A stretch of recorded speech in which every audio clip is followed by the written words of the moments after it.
Welcome back to another day in the life of a heavy equipment mechanic. Start off by opening that toolbox. Today's main focus was trying to figure out what's leaking on that Volvo L220G. So I start by taking off all the connecting parts, like this charge pipe here. Charge pipe comes off first.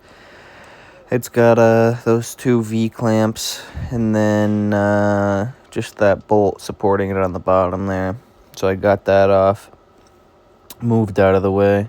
And then from here, I believe what I thought it was the coolant crossover pipe itself.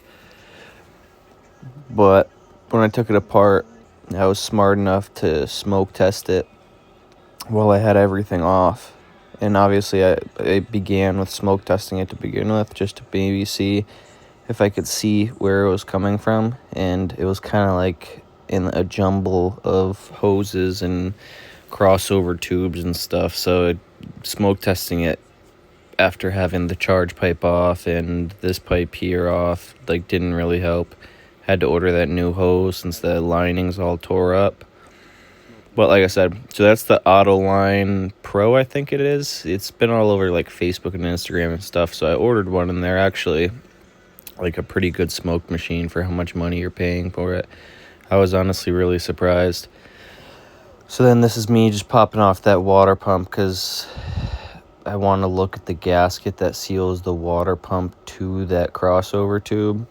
And like I said, this was all to no avail because all of the gaskets looked fine. None of them were swollen or anything. Nothing was really sticking out like a sore thumb. So yeah, of course, using that mechanic's mirror there, trying to see if there's any other bolts on that water pump. Pop the water pump off. Water pump gasket looks good, so I move on to getting off that lower radiator hose there. Like I said, I'm taking that whole crossover assembly out just because this is kind of how we found out the cups were bad to begin with, because it started pissing coolant because these gaskets had swollen up and it wasn't sealing well anymore.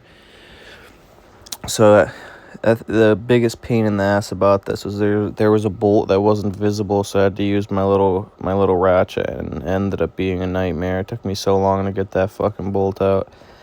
But this is me just putting back in that crossover tube after examining everything. But if you enjoy this type of content, stay tuned for more. Shoot me a like and a follow. And thanks, players.